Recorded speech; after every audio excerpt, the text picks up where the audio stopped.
Hello, everyone. I am back with my ramblings about the NBA and all things basketball. Um, yeah, where should I begin? The Knicks are moving on to the Eastern Conference Finals. I'm not sure if New York is still a functional place of living at this moment, but hey, the Knicks are in the Eastern Conference Finals. They haven't been there. I saw it's been like 25 years since they've last been to the final or Western Conference Finals, I should say. So, yeah, I know people were making fun of all the fans were like celebrating like they just won the finals, but come on, they haven't been to the Eastern Conference Finals in 25 years, so get off their backs. But yeah, what was I gonna say, bro? What was I gonna say? Um, I guess talk about that series or that game six. Game six, it was pretty. Um, it wasn't really a game at all. Really, the Knicks pretty much were under control the whole way.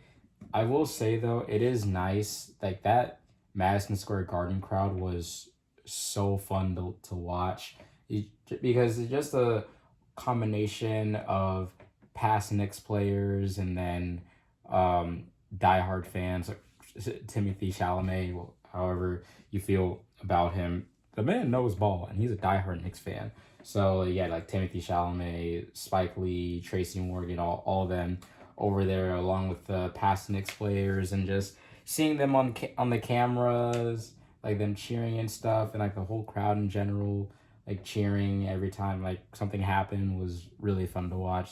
I feel like we don't get crowds like that in today's NBA much, especially not the Lakers crowd. Um, but yeah, it was really cool to see that. And with the game in general, like on the Celtics side of things, like it was really Jalen Brown against the whole Knicks roster. I mean, the game was so out of reach so early. There were buckets being made by players I hadn't even heard of before. So yeah, really Jalen Brown was the only one that showed up. At one point, I think the whole team except Jalen Brown was like 1 of 13 or something like that.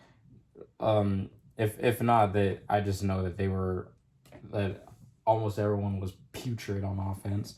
Like I think like Drew Holiday and Derek White started. Drew Holiday started off 0 of 5, and then Derek White started off 0 of 3. So yeah, no one showed up except for Jalen Brown. And I just saw that, or I read that Jalen Brown was dealing with some like meniscus injury, so that's even more concerning for the Celtics moving forward. But we'll see what the Celtics do in this offseason. They got a lot of changes to be done. That starting five most definitely isn't coming back. So, um, yeah. Also, I'm looking down my computer because I'm doing homework right now, or I'm trying to do homework right now, but my computer's updating, I guess, or my laptop's updating. So yeah, but the Celtics, I'm interested to see what they do moving forward and how they not like rebuild but retool their team with all of the changes that will be made, as well as Jason Tatum being out for a while, and however Jalen Brown will be. I assume he'll be good coming into the season. He just get like surgery or something, but yeah, a lot of questions to be asked on the Celtics side of things. As for the Knicks, I mean, I'm excited to see like that Pacers versus Knicks series is going to be a really fun series to watch. And I don't know about like storylines. Like I guess you had that whole like I guess thing between Halliburton and Brunson and WWE. I guess, but they're not really like beefing at all. So I just think it'll be a cool, like a nice fun series. I love the fact that we're getting a lot more newer teams this year, not just the Warriors, the Lakers, the Celtics. So I mean, shoot, the Cavaliers, um, but yeah, it should be this whole playoffs has just been full of surprises. It should be a good series. I'm very excited for that. Now, the game that just happened today, Game 7 between the Nuggets and the Thunder. I'm like picking my nose a lot. I think I have a runny nose or something. But uh, let me restore these pages. Sweet. But as I was saying, I feel like all the Game 7s like this postseason have not been it. They've all been blowouts, which kind of sucks because we always hype up Game 7s, but like the Game 7s this year, they've been pretty lackluster. So, and today's Game 7 was no different.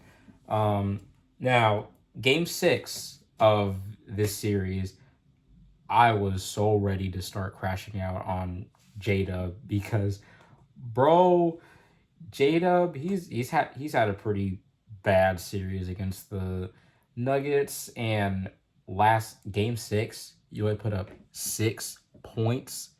Wait, actually, let me check the box. Let me check the box score real quick in that Game 6. Hold on.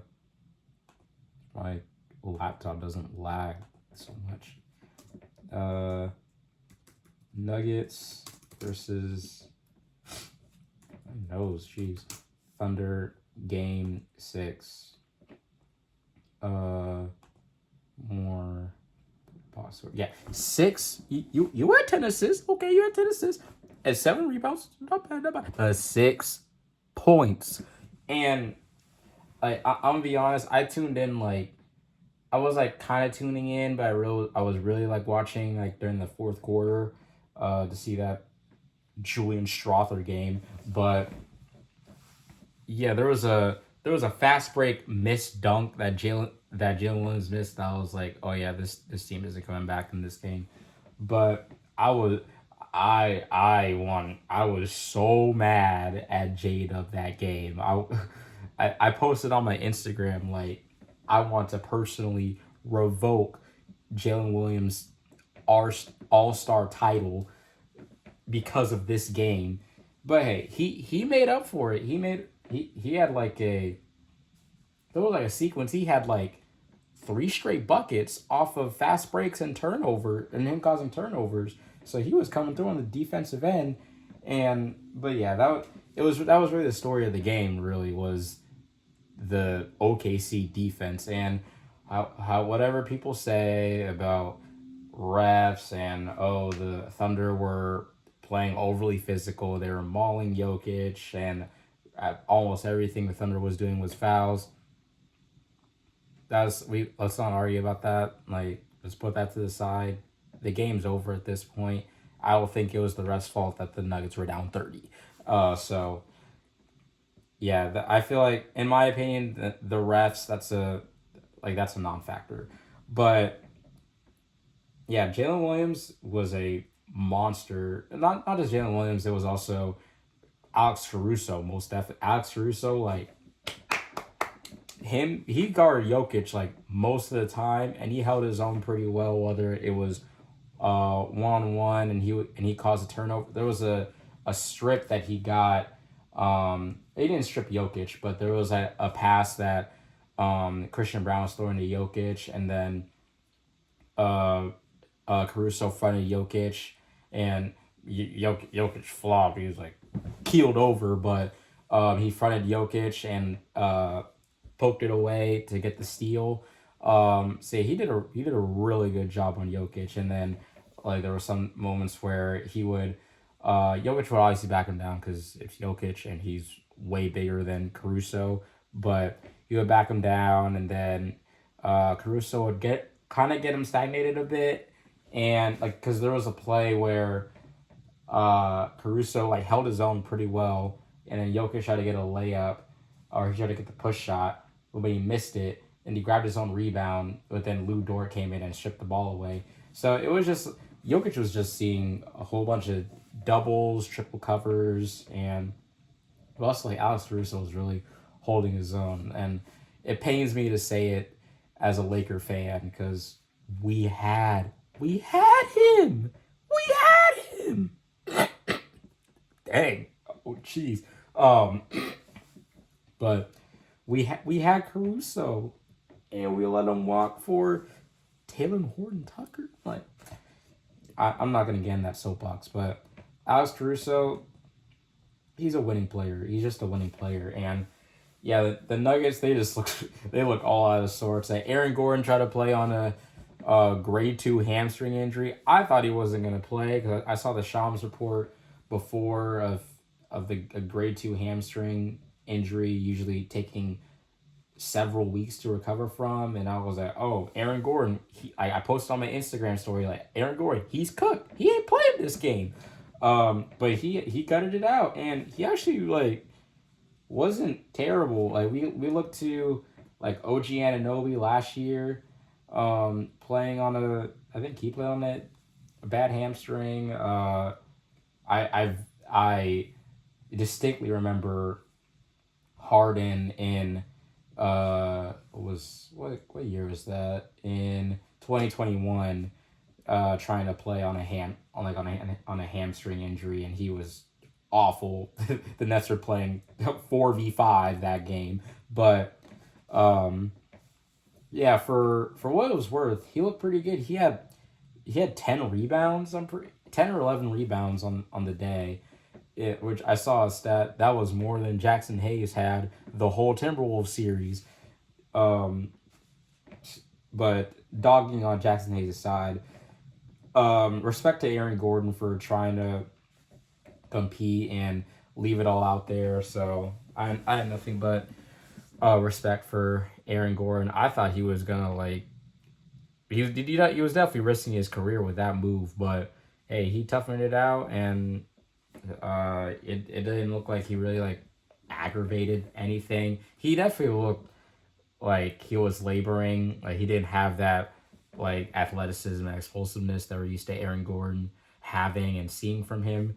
Like there was like one play where he laid it. I think he laid it up, or he tried to lay it up, but SGA fouled him, and then he had to like take a second and was like hunched over trying to like catch his breath. So obviously wasn't 100%, but he did what he could out there, and that's all you could ask. But yeah, MPJ nowhere to be found. Really, Christian Brown was the best player on the floor, which is asinine. Or like sounds asinine when you look at it, because you got Jokic on the team, but even Jokic was mid. Like people were saying Jokic, he playing like he's like 2018 LeBron, but you can't be compared to 2018 LeBron when you only put up 9 shots in a game 7. Now I know Jokic, he was getting like double triple covered. He was getting hounded all game, but still, as the superstar and an MVP level player, MVP finalist for this year, you can't put up 9 shots like that. You just can't do that. You can't have Christian Brown take more shots than you. That just can't happen. Jamal Murray, he was a no show too. It was really the same. Pretty much like the same, like I guess, layout as the Celtics game, like where Jaylen Brown was the only one that showed up, and then no one else showed up. That was Christian Brown today. He showed up, no one else did, and like I don't want to get into like comparisons of like, oh, if LeBron had that kind of game, if Tatum had that kind of game, if Luka had that kind of game, if any other superstar had that kind of game, but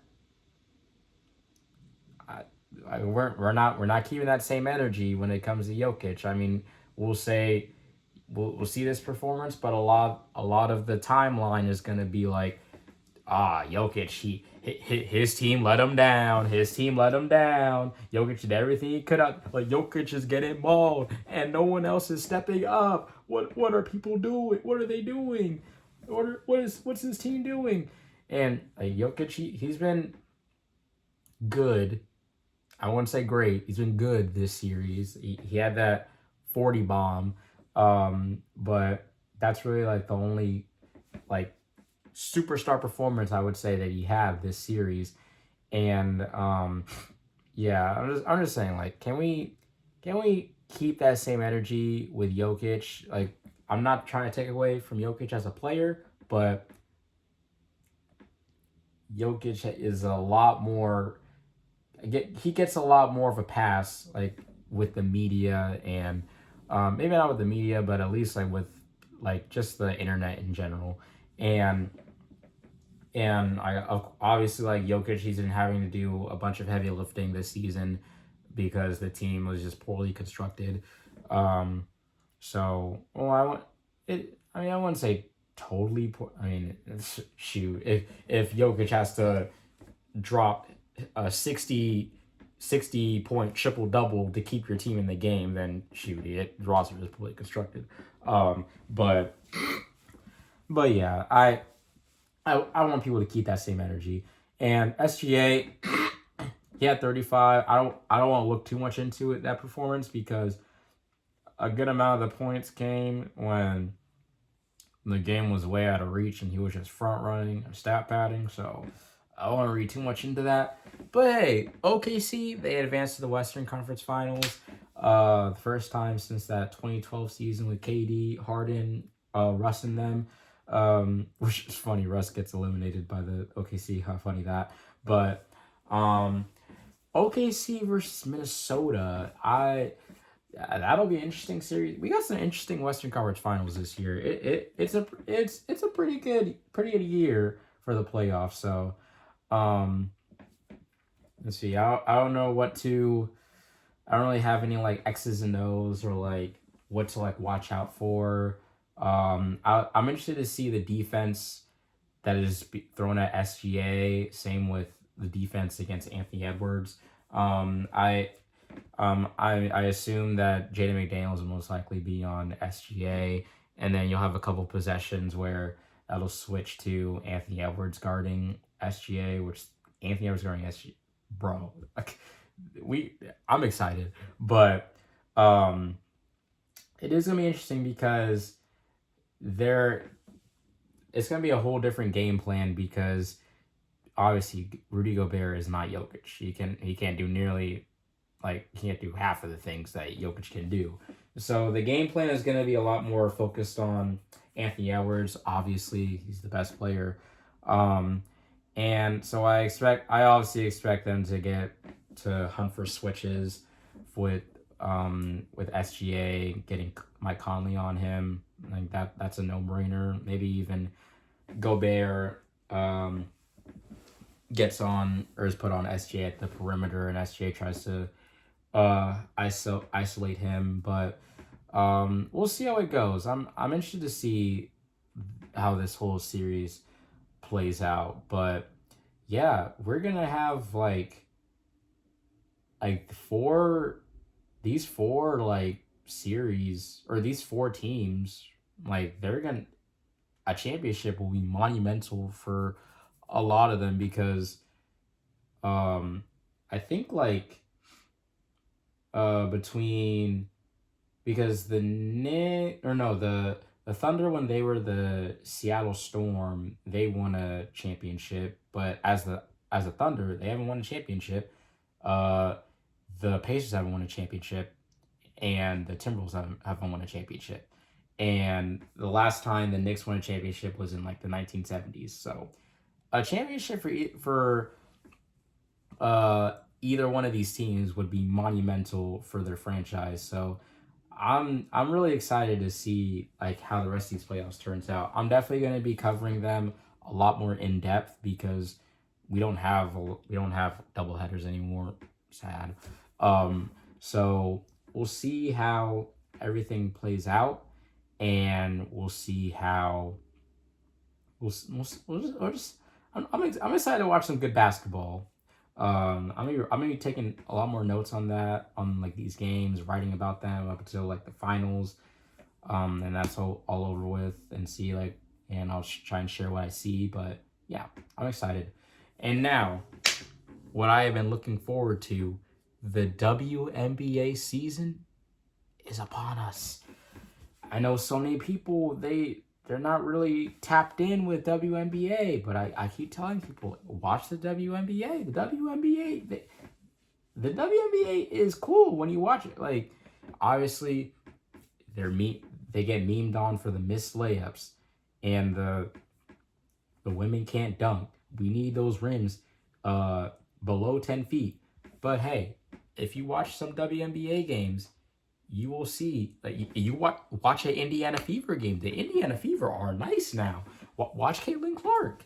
Um, go watch the Dallas Wings. They just got Paige Beckers. We got some good WNBA storylines to keep track of. But yeah, the Fever just I wasn't able to watch too many of the games because I had some things going on, and also like some of the that's one thing I don't like about the WNBA is that the ways to watch the games are so convoluted. Yeah, did you guys know the WNBA has a league pass?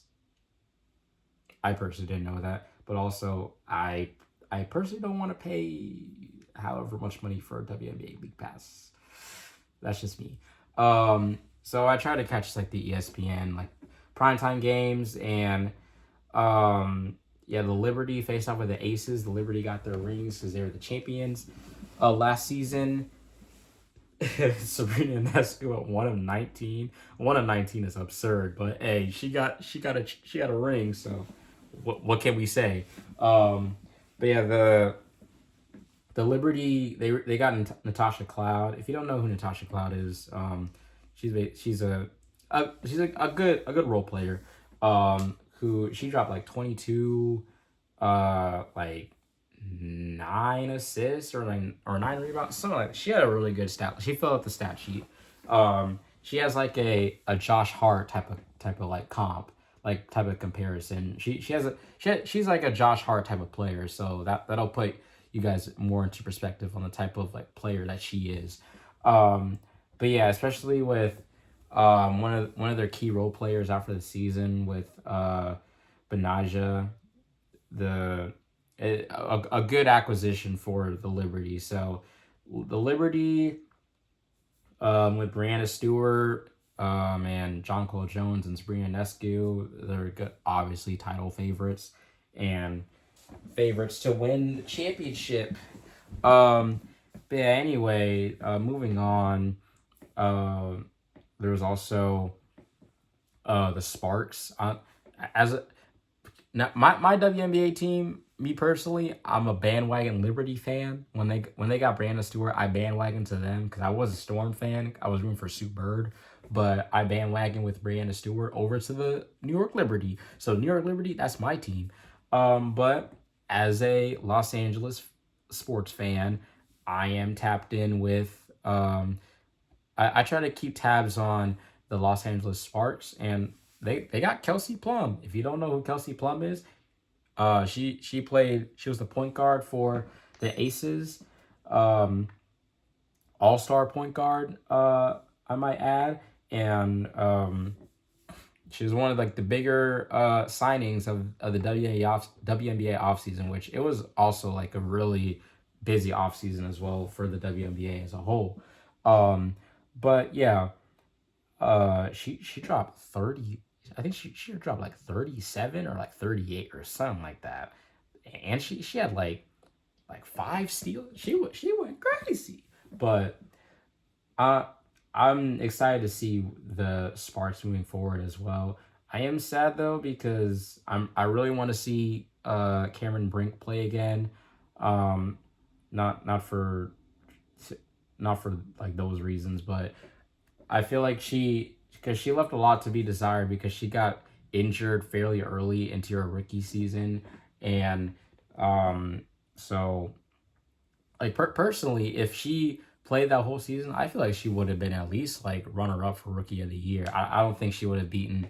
I don't think she would have beaten Caitlin Clark for rookie of the year, but her game, like she's a rim protector. She can she has like a little offensive bag too, that she can tap into from time to time. So I think that I'm excited to see her make her return, because that'll give the Sparks a lot more size and defense and versatility to the team.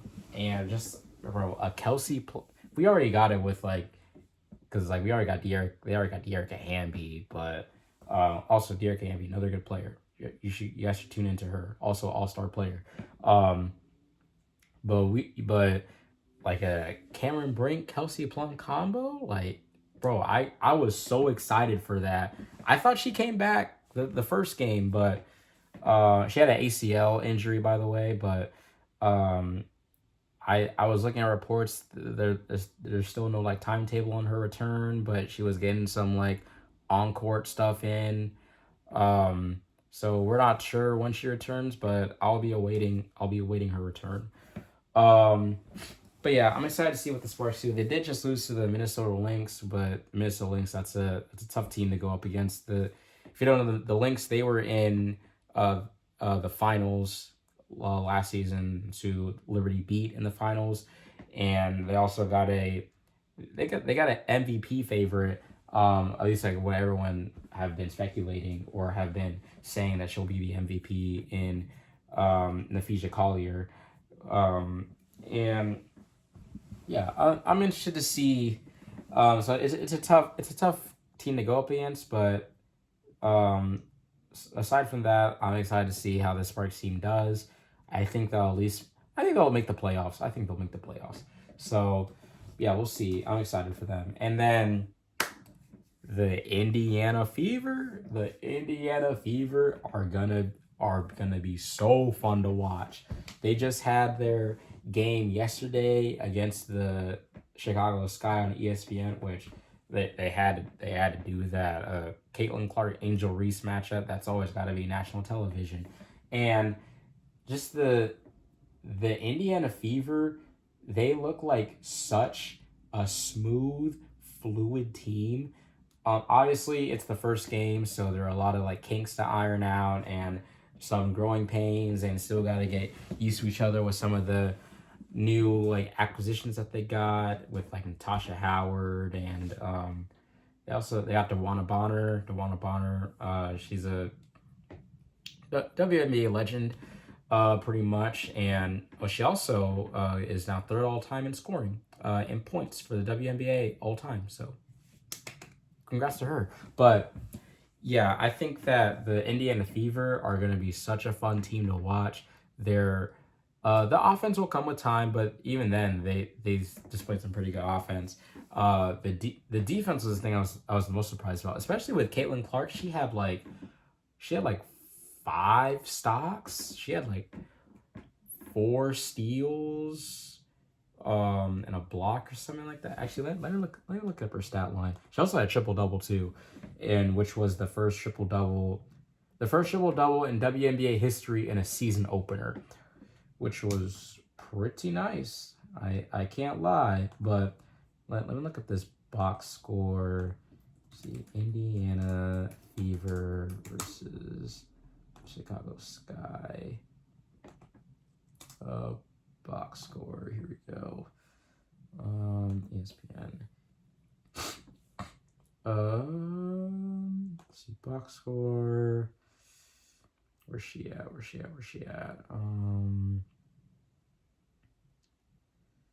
Caitlin Clark, here we go. She had 4 blocks and 2 steals. For now, Caitlin Clark, she ain't known for her defense, but hey, that's still impressive.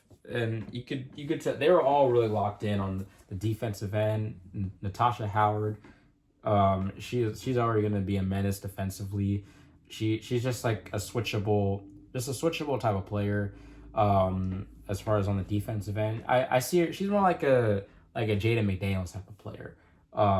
So she's gonna be great. And let's see, Aaliyah Boston was cooking too. Aaliyah Boston, like y'all should watch Aaliyah Boston too. She had a play where she like faked the dribble handoff to Caitlin Clark, and she faked out everyone and got like a push shot, or like I think she had like a push shot or something, and like the chemistry between Caitlin Clark and Aaliyah Boston is very apparent. There was a whole lot of like there's like a bunch of like pick and roll actions and like pick and pops and I think there's like there's some like there's like pick and pops and um, yeah, I think that this team is also good at cutting too. Like there was, I think Lexi Hall got a cut, and Caitlin Clark found her. I think Natasha Howard got a cut too. Like Caitlin Clark found her. Like you got to take advantage of the passing that like Caitlin Clark is able to do, and like there were quite a bit of there were some turnovers. Like there were some turnovers where like Caitlin Clark would do an outlet pass, and like Natasha Howard like I think she like couldn't catch up to it, or she could have, but she like didn't like believe in it, so it went out of bounds. So, and there was a lot of times where she Caitlin Clark would find like Kelsey Mitchell, who's also another good player, who's also an All Star for the Indiana Fever. Out of the three All Stars, and Caitlin Clark, her, and Aaliyah Boston. Um, there were like multiple times where Caitlin Clark found her and she could have had a layup, but she bricked it or didn't take the layup. And so again, a bunch of like growing pains and things like iron out, but again, it was the first game. And let's see, on the Chicago Sky side of things, let's see. Um I mean, we can talk about Angel Reese, I guess. I mean, Angel Reese. Uh, it's a lot of things being made about Angel Reese with like her game and how a lot of her double doubles are fake because she just rebounds her own misses. She has 17 rebounds, so I mean, 17 rebounds is 17 rebounds. So, but also 12 points, 5 of 14 from the field is terrible.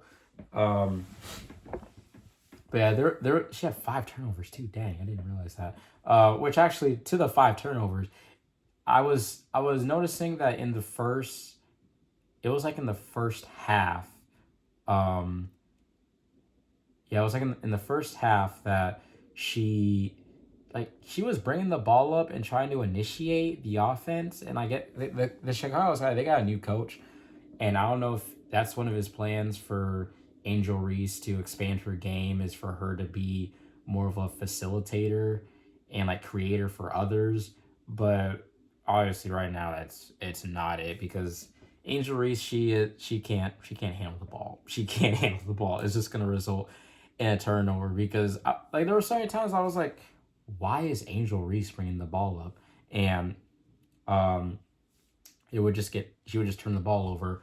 So I guess that's one of her or that's one of his plans for Angel Reese, I guess, like throughout the season is to make her more of like a floor general, initiator, facilitator type of player, like a point forward, if you will. But right now it look disgusting. You could tell because they went away from that they went away from that when they got back from halftime into like the rest of the game. So yeah, I guess they're trying to like play around with that, but yeah, no, not ideal at least right now. Um, Camila Cardoso, she was also food pretty much. She was getting I think she was getting picked on defense with like having to guard like Caitlin Clark and um yeah, just like they were really trying to like go at her and it was working out. But yeah, also can't talk about this game without the little I guess the little scuffle between Caitlin Clark and Angel Reese. It wasn't really a scuffle, it was more of like a little spat, if you will. Caitlin Clark had a hard foul. I don't think it was, I guess it was a hard foul, but a lot of it was Angel Reese like selling it and flopping to the floor. And then I guess it was kind of like retaliation on like Caitlin Clark's end because I think she Angel Reese pushed Aaliyah Boston and Caitlin Clark took exception to that, so she did like a semi hard foul on Angel Reese and like looked at her after, and then that prompted Angel Reese to pop up and go after her and give her a piece of her mind. But um, I wouldn't read too much into that. That's like, I mean that's what the fans want to see. They always want to manufacture beef between Caitlin Clark and Angel Reese. So I, uh, shoot, I was too when I saw it going on. I was like, yeah, negativity. But it was nothing. It was just a basketball play. It got a flagrant. Caitlin Clark got a flagrant for that for some reason. I personally don't think that was a flagrant. The commentators were saying there was a push. Was the push in the room with us? There was no push. But yeah, nothing burger there. It's whatever. But yeah, I'm gonna stop yapping and actually focus on doing homework. So yeah, those are my thoughts in this dang near 40-minute video. So yeah, I will see you guys probably maybe after the first conference finals game. I'll maybe get my thoughts out on that, which is on Tuesday. I think Tuesday or Wednesday. I think Tuesday. Is the Eastern Conference Finals, I think, that game. So yeah. Tuesday or Wednesday. You'll see a video Tuesday or Wednesday. But yeah. All right. That's all I had for you guys. And bye-bye.